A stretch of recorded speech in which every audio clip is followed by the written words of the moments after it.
continuamos en nuestra serie basada en el libro de Samuel.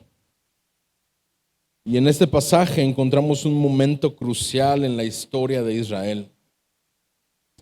Cuando el pueblo, un pueblo que venía viviendo un tipo de gobierno teocrático, este pueblo ahora demanda un cambio de gobierno sobre sus vidas. En lugar de confiar en Dios como su líder y como su guía. Y verdaderamente creo que la palabra del Señor el día de hoy nos quiere llevar a ver, pon atención en esto, que confiar en Jesús como nuestro Rey significa reconocer su autoridad sobre nuestras vidas y vivir de acuerdo a su buena voluntad. Lo voy a repetir nuevamente. Confiar en Jesús como nuestro Rey significa reconocer su autoridad sobre nuestras vidas y vivir de acuerdo a su buena voluntad. Así que vayamos el día de hoy a nuestro pasaje, 1 Samuel 8, versículos 1 y 22, pero antes de eso vamos a darle gracias al Señor por su palabra y a encomendarnos a su buena voluntad. Padre, en esta mañana estamos dispuestos a acercarnos a tu palabra, Señor. Confiamos que ella es eficaz para informarnos, para darnos a conocer todo tu consejo, Señor. Creemos que es, Señor, capaz de llegar hasta lo más profundo de nuestro ser, confrontar, Señor, nuestra rebelión y mostrarnos a la única esperanza que hay, Señor, para nuestras vidas, que es Cristo Jesús. En esta mañana, Señor, invocamos tu nombre y te pedimos, Padre, que a través de al acercarnos a tu palabra, Señor, puedas cambiar nuestra vida, transformarnos y que podamos humildemente, Señor,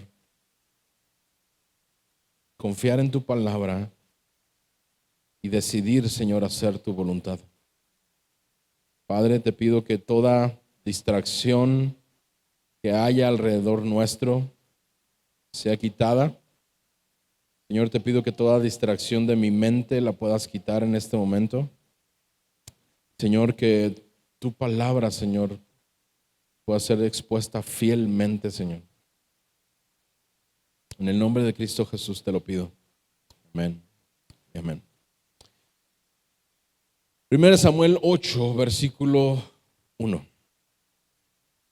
Cuando Samuel ya era viejo, puso a sus hijos como jueces sobre Israel.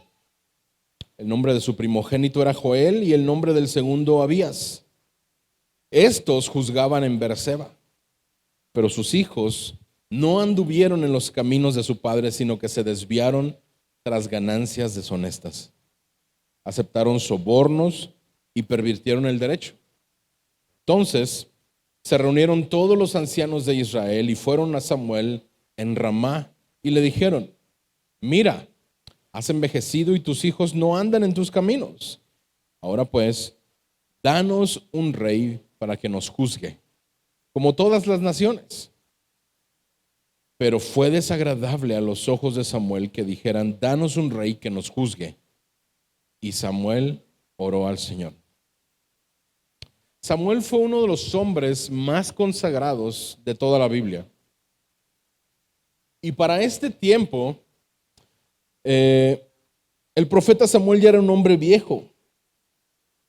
Algunos historiadores y teólogos estudiosos de la palabra consideran que Samuel para esta época tenía entre 55 y 60 años. Este hombre Samuel ya era un hombre que estaba quizá cansado o incapacitado para realizar el trabajo que venía realizando a través de todo el reino de Israel, o todo el pueblo, la nación de Israel, como juez, por lo cual él determinó que sus hijos Joel y Abías debían de ser jueces sobre Israel. Los jueces Eran líderes que Dios levantaba para gobernar y para juzgar al pueblo de Israel. Los jueces no eran reyes, no se enseñoreaban sobre su pueblo, sino que eran líderes que Dios elegía para rescatar al pueblo de la opresión de sus enemigos y para establecer la justicia en la tierra que ellos pertenecían. Los jueces también tenían varias responsabilidades, como gobernar, como liderar las tribus de Israel, establecer la justicia, administrar la ley, proteger al pueblo de sus enemigos. Pero los jueces también eran líderes espirituales que debían guiar al pueblo en la adoración a Dios y fomentar una relación entre el pueblo y su Dios. Sin embargo, vemos que los hijos de Samuel, por lo que acabamos de leer, no fueron fieles ni justos como lo era su padre. Estos hombres, Abías y Joel, pervirtieron el derecho o el oficio de juez. Y es que, ¿sabes qué? La instrucción de Dios para los jueces que les había sido dada en Deuteronomio 16, versículos del 18 al 20, era muy clara. Tú puedes ir a este pasaje y te vas a dar cuenta. De hecho, si quieres, puedes ir a este pasaje. La dirección de Dios para los jueces era muy clara para este tiempo. Versículo 18 de Deuteronomio 16 dice: nombrarás jueces y oficiales en todas las ciudades que el Señor tu Dios te da, según tus tribus, y ellos juzgarán al pueblo con justo juicio. Versículo 19, mira, fíjate lo que dice: no torcerás la justicia, no harás excepción de personas, ni tomarás soborno, porque el soborno ciega a los ojos del sabio y pervierte las palabras del justo. Versículo 20, la justicia y solo la justicia buscarás para que vivas y poseas la tierra que el Señor, tu Dios, te da. De esta manera,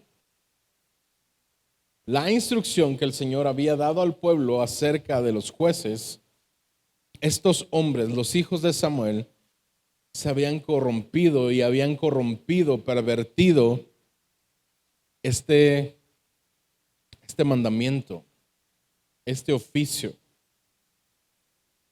Ellos, como dice la palabra, pervirtieron el derecho. Y parece que los hijos de Samuel estaban más interesados en obtener beneficios personales que en servir verdaderamente a Dios y al pueblo de Israel con justicia y con equidad. Esto ocasionó el descontento entre el pueblo, y los ancianos fueron delante de Samuel y pidieron un cambio de gobierno. Ellos pidieron un rey y expresaron 3 razones o 3 motivos por los cuales ellos consideraban que era necesario que hubiera este cambio. Ellos dijeron: ¿sabes qué, Samuel? Te consideramos un hombre de Dios, pero ya estás viejo, ya has envejecido.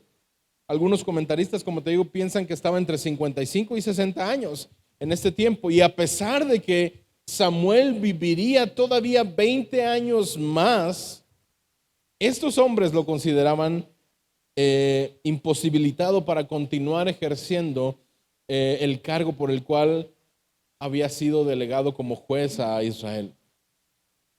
Número 2, el mal de los hijos de Samuel era evidente.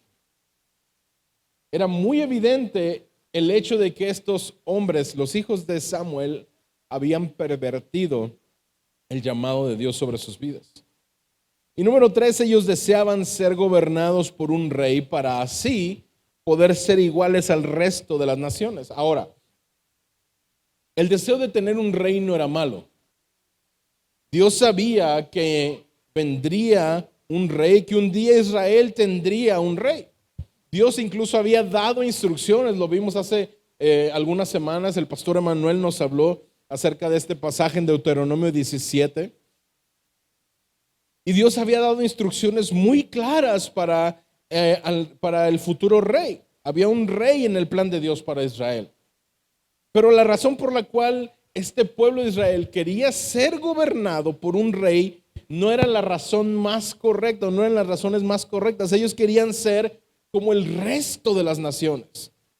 Esto era lo que más le desagradó a Samuel y sin duda a Dios también. Y es que es indigno que el pueblo de Dios deseara ser como otros pueblos.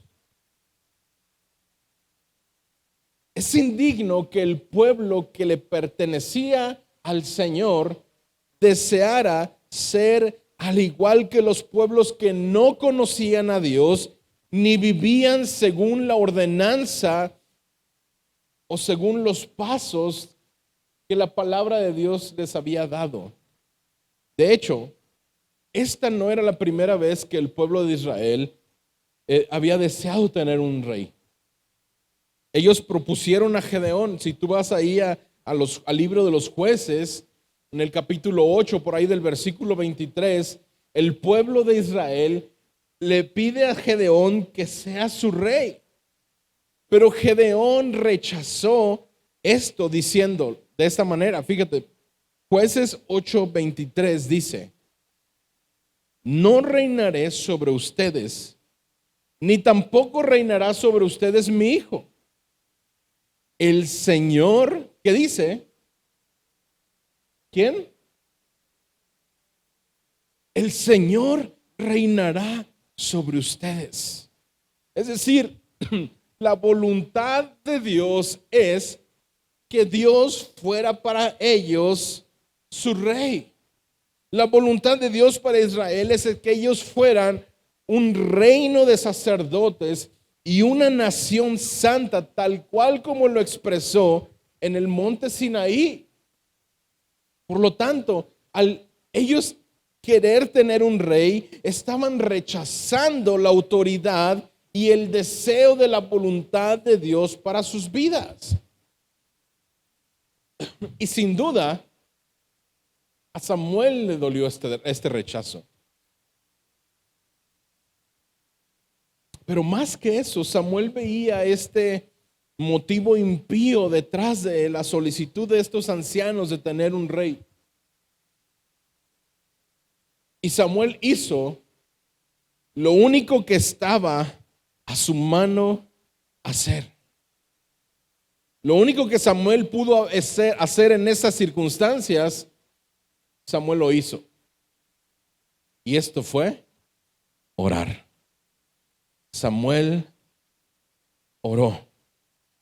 Una vez más vemos a Samuel como un hombre de oración y vemos también cómo la respuesta del Señor no tardó. Versículo 7.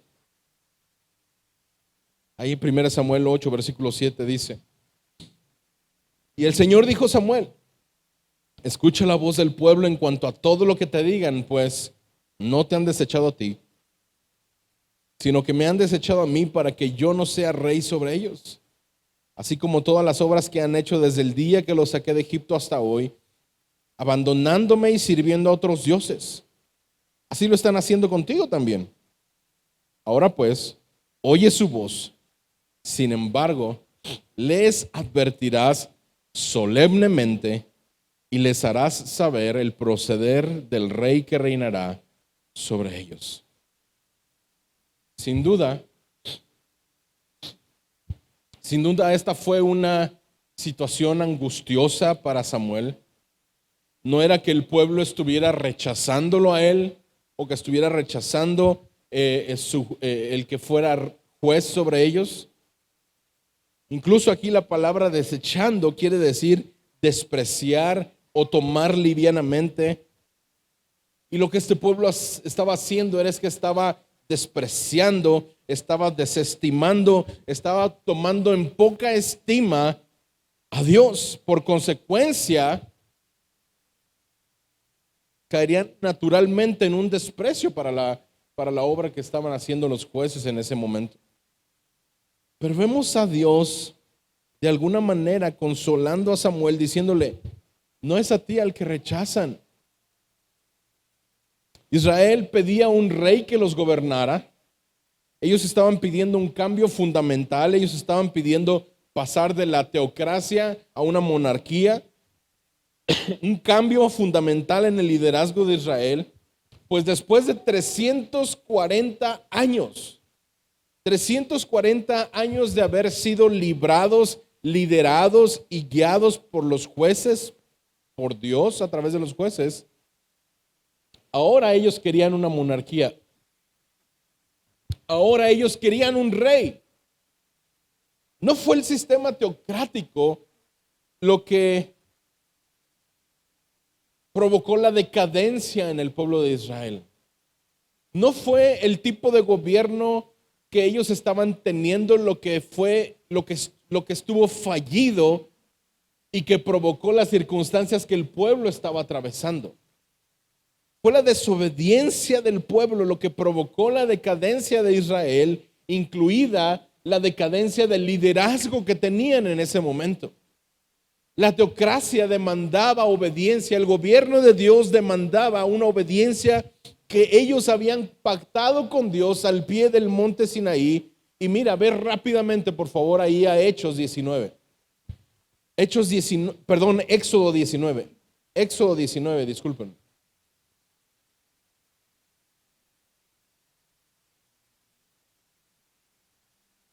Éxodo 19, versículos 4 al 6. Es Dios hablándole al pueblo a través de Moisés diciéndoles, ¿ya estás ahí? Es Dios hablándoles diciendo, ustedes han visto lo que he hecho a los egipcios y cómo los he tomado sobre las alas de las águilas y los he traído a mí. Ahora, si en verdad escuchan mi voz y guardan mi pacto, serán mi especial tesoro entre todos los pueblos, porque mía es toda la tierra. Ustedes serán para mí un reino de sacerdotes y una nación santa. Estas son las palabras que dirás a los israelitas. Ahora, pásate allá al versículo 8. Fíjate lo que sigue diciendo el versículo 8. Y todo el pueblo respondió a una voz y dijeron, haremos todo lo que el Señor ha dicho.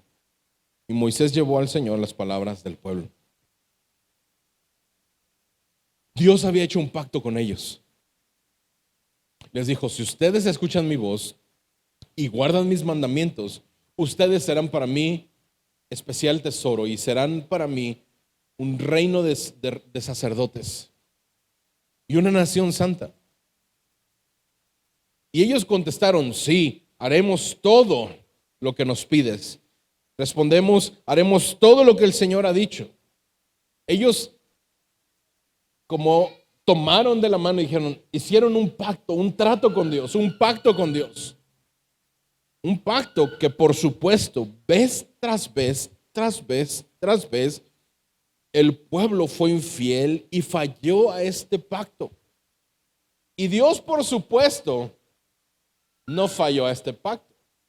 Dios siguió cumpliendo su palabra y siguió resguardándolos y siguió librándolos de mano de sus enemigos, pero permitió las consecuencias de la infidelidad del pueblo al punto que el mismo pueblo, si tú te acuerdas el contexto de este libro, hacía lo que ellos creían que estaba bien y el Señor los entregó a esos deseos que tenían. El Señor le dijo a Samuel, escúchalos, escucha lo que ellos están pidiendo, pero adviérteles esto. Dios les daría un rey, pero le dice a Samuel, adviérteles sobre la justicia que el rey les hará. Ellos están pidiendo un rey para que les haga justicia. Bueno, hazles saber cuál es la justicia que este rey va a hacer sobre ellos. Y fíjate, versículo 10 en adelante, desde el 10 hasta el 18 vamos a leer.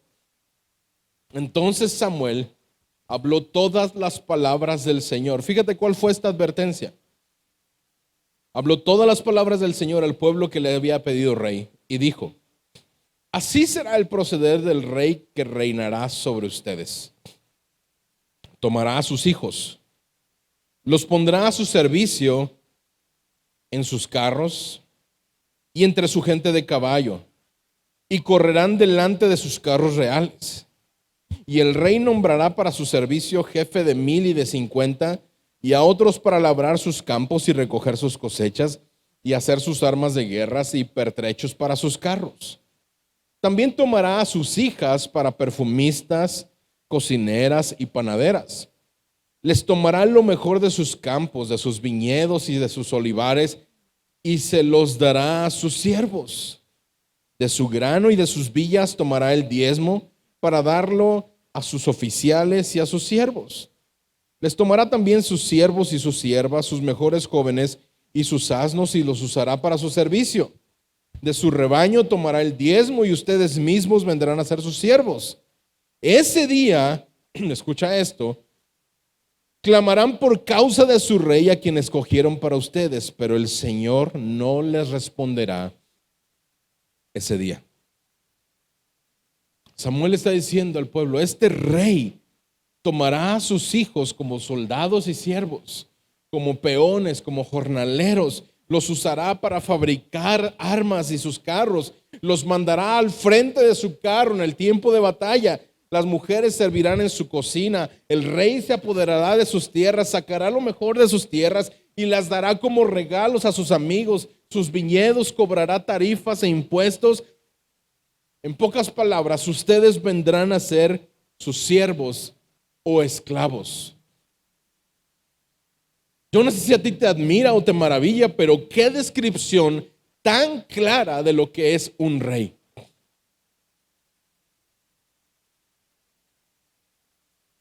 Qué advertencia tan específica para el pueblo de Israel, ¿no? Tomará esto y tomará lo otro y hará esto y les quitará esto y pondrá esto y los llevará. Y Dios quería que Israel supiera que habría problemas relacionados con tener un rey. A los ojos de Israel, ellos tenían problemas que serían resueltos con un rey. Según el pueblo, había problemas que necesitaban ser arreglados, sí, pero la respuesta de ellos ante estas circunstancias es: necesitamos un rey humano igual que las demás naciones para que juzgue y salga delante de nosotros a la guerra, para que nos defienda. Dios quería que supieran que un rey también traería otros problemas, no nada más resolvería algunos, sino que traería también otros problemas. Ellos debían sopesar o poner en una balanza cuidadosamente los beneficios que tendrían con los problemas que también les acarrearía. Israel terminaría teniendo las consecuencias de la elección que estaban tomando y terminarían clamando porque quisieron un rey por motivos incorrectos. Pero el Señor, el día que clamaran, dice, no le respondería. ¿Cuál fue la respuesta?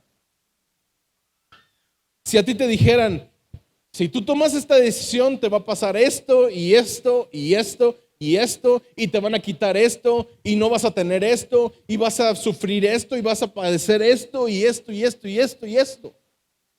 ¿Cuál sería tu respuesta ante esa advertencia? Muy seguramente sería, no, pues mejor no voy, ¿no? O mejor no hago esto, me va a ir mal. Pero fíjate cuál fue la respuesta del pueblo de Israel. Versículo 19, ve por favor al versículo 19. No obstante, el pueblo rehusó oír la voz de Samuel y dijeron, no, sino que habrá rey sobre nosotros, a fin de que seamos como todas las naciones, para que nuestro rey nos juzgue, salga delante de nosotros y dirija nuestras batallas. Después de que Samuel escuchó todas las palabras del pueblo, las repitió a oídos del Señor, y el Señor dijo a Samuel, escúchalos y nómbrales un rey. Entonces Samuel dijo a los hombres de Israel, váyanse cada uno a su ciudad. Wow. Uf. y recontra uf.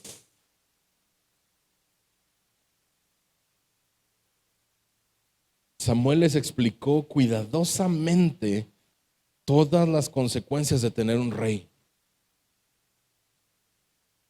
Pero los israelitas se negaron a escuchar. Ya habían tomado la decisión de tener un rey y ser como el resto de las naciones. Y dijeron: ese rey saldrá delante de nosotros y dirigirá las batallas, peleará por nosotros. Yo no sé si te acuerdas la semana pasada qué fue lo que vimos.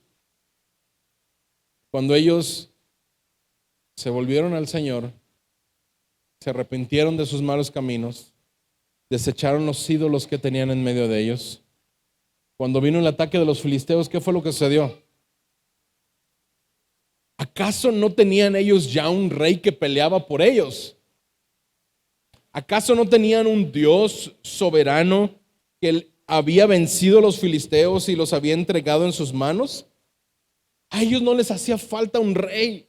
Dios era su rey, tenía cuidado de ellos, pero ellos deseaban ser igual al resto de las naciones. ¿Cómo eran las naciones que estaban alrededor de ellos? Paganas, idólatras.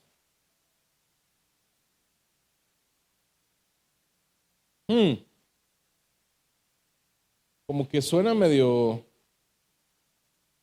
como que es una historia muy conocida últimamente, ¿no? Ay, cuántos batallamos y a veces deseáramos, ay, si no voy a la iglesia hoy, ay, si mejor, mira, los que no conocen a Dios ni siquiera leen la Biblia, ¿yo para qué la leo hoy? Es que yo quisiera mejor salir de fiesta y pasar un fin de semana bien reventado e irme a la playa en lugar de estar aguantando calor en la iglesia. Ni playa hay, ni alberca hay. La alberca que pusieron es para bautizos.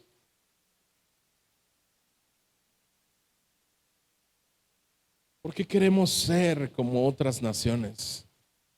¿Por qué anhela nuestro corazón ser como el resto, como aquellos que están sin esperanza y sin salvación?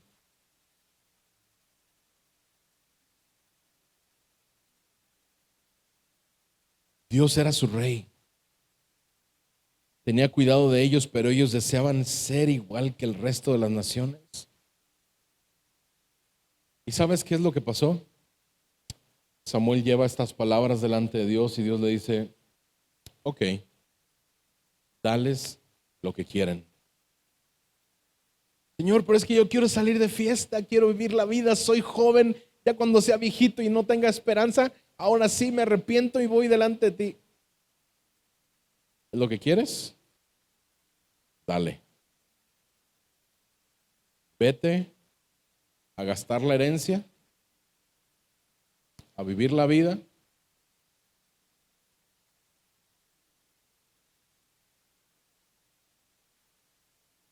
Pero te advierto que muy seguramente vas a estar comiendo entre cerdos. No me importa, yo quiero vivir mi vida, es mi vida, no me importa. Finalmente el pueblo de Israel tendría lo que anhelaba, su rey.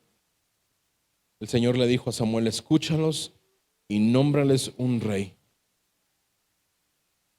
Las próximas semanas estaremos viendo acerca de este rey.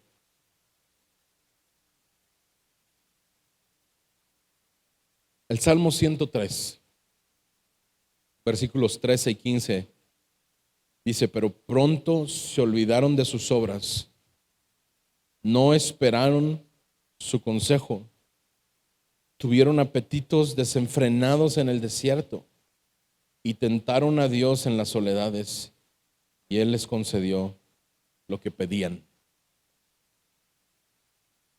La petición del pueblo por un rey, hermanos, no era sino la expresión de la falta de fe y confianza en Dios. La petición del pueblo por un rey terrenal no era en sí misma pecaminosa, pero la razón detrás de la petición era lo que preocupaba. El pueblo estaba poniendo su confianza en un líder humano en lugar de confiar en la guianza y la protección y la dirección de Dios. Jesús enseñó a sus discípulos a confiar en Dios.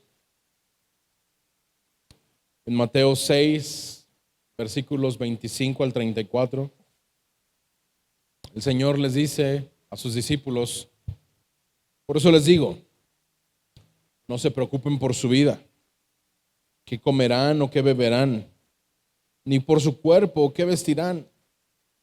¿No es la vida más que el alimento y el cuerpo más que la ropa?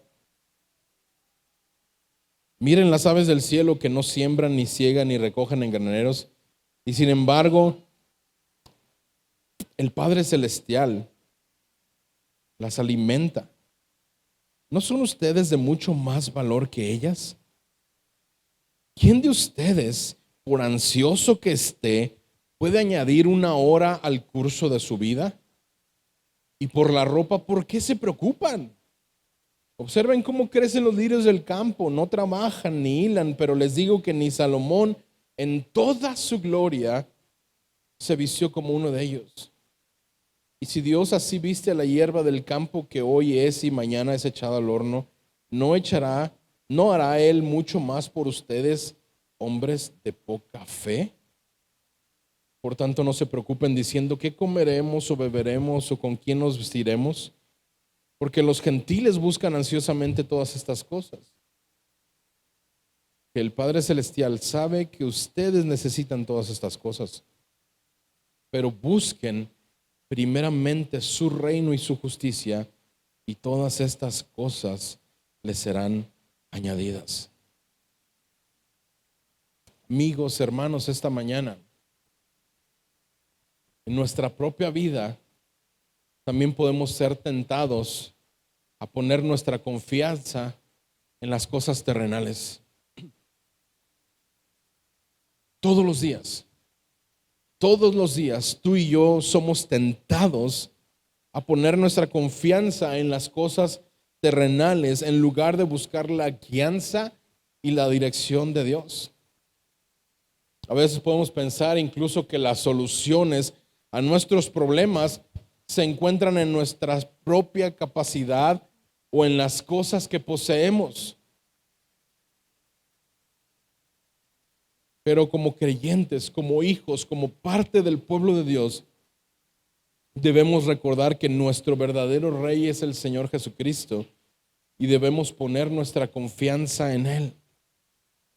Jesús es nuestro verdadero y nuestro único Rey prometido. Isaías 9 lo dice de esta manera: el pueblo que andaba en tinieblas ha visto la gran luz. A los que habitaban en tierra de sombra de muerte, la luz ha resplandecido sobre ellos. Multiplicaste la nación, aumentaste su alegría, se alegran en tu presencia como la alegría de la cosecha, como se regocijan los hombres cuando se reparten el botín, porque tú quebrarás el yugo de su carga, el báculo de sus hombros, la vara de su opresor, como en la batalla de Madián. Porque toda bota que calza el guerrero en el fragor de la batalla y el manto revolcado en sangre será para quemar combustible para el fuego. Porque un niño nos ha nacido, un hijo nos ha sido dado, y la soberanía reposará sobre sus hombros, y se llamará su nombre admirable, consejero, Dios poderoso, Padre eterno, príncipe de paz. El aumento de su soberanía y la paz no tendrán fin sobre el trono de David y sobre su reino, para afianzarlo y sostenerlo con el derecho y la justicia desde entonces y para siempre. Hermanos, Dios es nuestro verdadero Rey. Y como podemos ver, podemos confiar en su guía para nuestras vidas porque Él tiene cuidado de nosotros.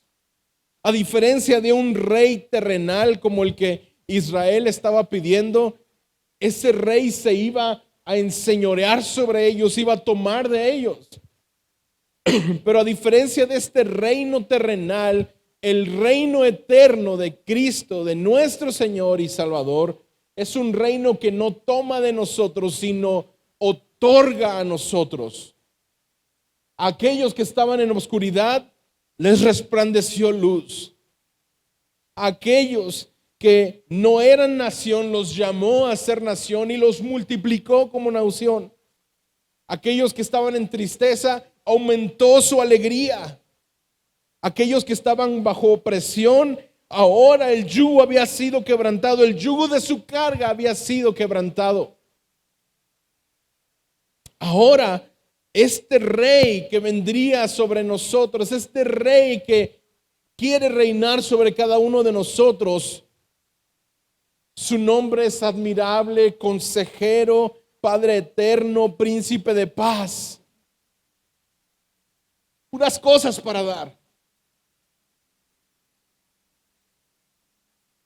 Él tiene cuidado de nosotros, a diferencia de lo que creemos que es bueno para nosotros. ¿Sabes qué? Él es verdaderamente bueno. Él verdaderamente sabe lo que es bueno para nosotros. En el pasaje vemos que Samuel advirtió al pueblo sobre las consecuencias de su elección. Les dijo que un rey terrenal no solamente gobernaría sobre ellos, sino que también tomaría a sus hijos y a sus hijas, sus tierras, sus animales, su propio beneficio. El rey de reyes es un rey que da. Jesús mismo dijo de sí: el Hijo del Hombre no vino para ser servido, sino para servir. Pero a pesar de estas advertencias, el pueblo aún insistió en tener un rey. Y esto, hermano, nos recuerda, o nos debe de recordar, que nuestras elecciones tienen consecuencias y debemos ser sabios en la toma de decisiones importantes en nuestras vidas. Como creyentes debemos buscar la voluntad de Dios en todas las cosas y tomar decisiones basadas en su palabra. Cuando seguimos la dirección de Dios, podemos estar seguros que estamos tomando la mejor decisión posible, porque es la decisión del Padre que es bueno. ¿Con quién te vas a casar? ¿En dónde vas a estudiar? ¿Qué debes hacer con tu matrimonio? ¿Qué trabajo debes de tomar? ¿Es bueno lo que estoy haciendo? ¿El estilo de vida que estoy teniendo? Decisiones que si no están informadas por la voluntad del Señor, al igual que el gobierno terrenal, nos vamos a dar cuenta que son deficientes, que son imperfectas las decisiones que podamos tomar alejados del Señor. Busca la sabiduría en la palabra de Dios. La Biblia es nuestra guía para la vida y contiene toda la sabiduría que necesitamos para tomar decisiones sabias y bien fundamentadas. Hermano, tú y yo debemos estudiar y aplicar la palabra de Dios en nuestras vidas para asegurarnos que estamos alineados con su voluntad. No permitas que la impaciencia, al igual que el pueblo de Israel, ellos se sentían ahogados, ellos habían pasado ya mucho tiempo viviendo en una anarquía. Ellos vivían como si no estuvieran, como si no hubiera guía, no había paz. Los enemigos los acosaban, los atacaban. Y ellos tenían este grado de urgencia, de necesitamos algo, sí, necesitamos algo, pero lo estaban tomando decisiones precipitadas. Y al igual que el pueblo de Israel, a veces podemos sentirnos impacientes y buscar soluciones rápidas a nuestros problemas en lugar de esperar y confiar en Dios. Sin embargo, esto puede llevarnos a tomar decisiones precipitadas y equivocadas que pueden traer consecuencias graves. El pueblo de Israel recibió un rey y después de este rey vino otro rey.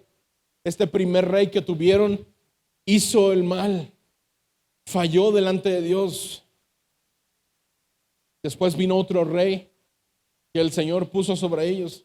Y este otro rey también cayó, hizo mal también, pero se arrepintió. Y después de este rey vino otro rey que dividió el reino. Y después esos reinos divididos tuvieron otros reyes. Reyes buenos, reyes malos, reyes buenos, reyes malos, reyes que se apartaban, reyes que los sometían. Las consecuencias de estos reyes de este pueblo por causa de los reyes fue un caos total para el pueblo de Israel. Y tú y yo podemos tener consecuencias graves en nuestra vida si no buscamos la voluntad de Dios en todas las áreas de nuestra vida, incluyendo nuestras relaciones, nuestro trabajo, nuestras finanzas, cualquier otra cosa que pueda ser importante para nosotros. Cuando buscamos la guianza de Dios, podemos estar seguros de que estamos tomando decisiones que son agradables a Él y que confiamos en su dirección para nuestras vidas. Pero no hay mayor decisión que necesitemos tomar o que debamos tomar tomando en cuenta la voluntad del Señor, sino la de someter nuestra voluntad a su soberanía.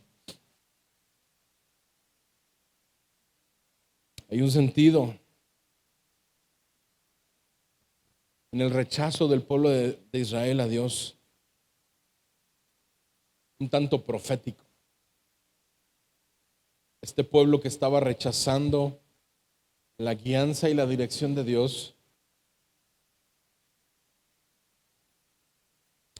nos representa a muchos de nosotros, pero también representó a aquel pueblo que delante de Pilato, esta multitud judía declaraba: no tenemos más rey que César.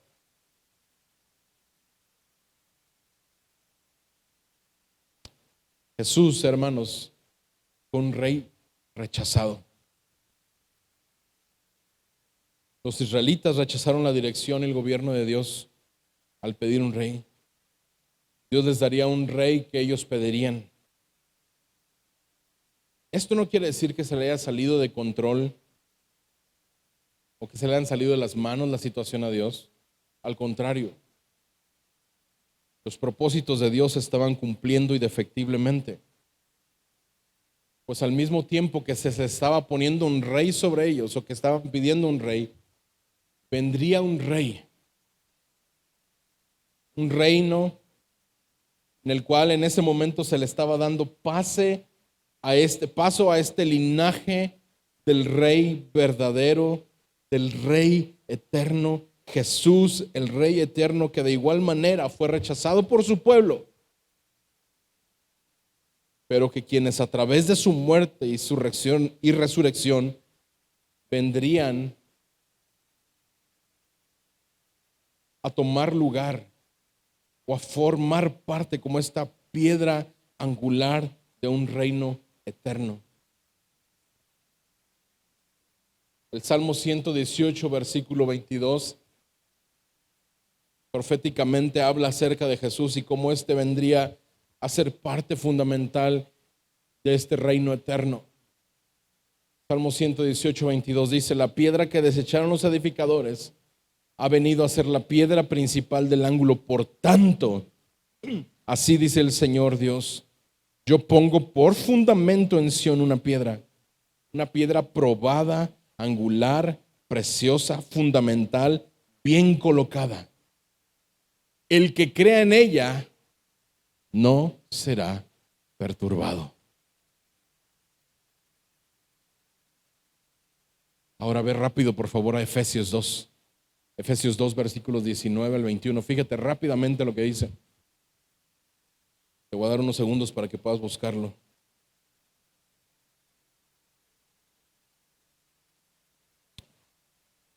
Si no lo has encontrado, ahí está en la pantalla. Nos come el tiempo. Efesios 2, versículo 19 al 21 dice: así pues, ustedes ya no son extraños ni extranjeros. ¿Quiénes? ¿Quiénes? ¿Quiénes? Nosotros, los que hemos creído en el Señor, sino que son ciudadanos de los santos y son de la familia de Dios. Versículo 20.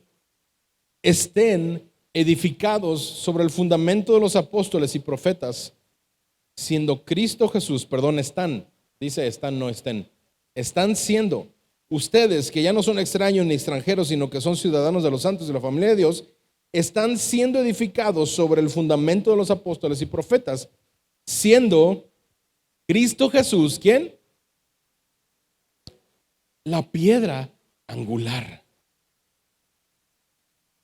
en quien todo el edificio bien ajustado va creciendo para ser un templo santo en el Señor. Hermano, tú y yo estamos siendo edificados como un templo. Amigos, si tú no has puesto tu fe en Jesús todavía, tú puedes ser edificado, tú puedes formar parte de esta nación, de ya no ser extraño ni extranjero, sino conciudadano de los santos y de la familia de Dios. Tú puedes formar parte de esto y ser edificado como un templo santo en Cristo Jesús. Por lo tanto, amigos, hermanos, el verdadero rey, Cristo siendo el verdadero rey y fundamento de nuestra fe, tú y yo podemos someter nuestras vidas ante su gobierno. Y la confianza que tenemos en Jesús como rey se basa en su poder, se basa en su autoridad, en su amor, su comprensión, su muerte, su resurrección para salvación. Su presencia continua en nuestras vidas a través del Espíritu Santo e incluso su promesa de que Él estará con nosotros siempre. Por lo tanto, como dijimos al principio, podemos confiar en Jesús como nuestro Rey, pues confiar en Jesús significa reconocer su autoridad sobre nuestras vidas y vivir de acuerdo a su buena voluntad. Lo repito nuevamente, confiar en Jesús como nuestro Rey significa reconocer su autoridad sobre nuestras vidas y vivir de acuerdo a su buena voluntad. El pueblo de Israel lo desechó y sufrió las consecuencias. La pregunta del millón es esta: tú y yo, ¿qué vamos a hacer?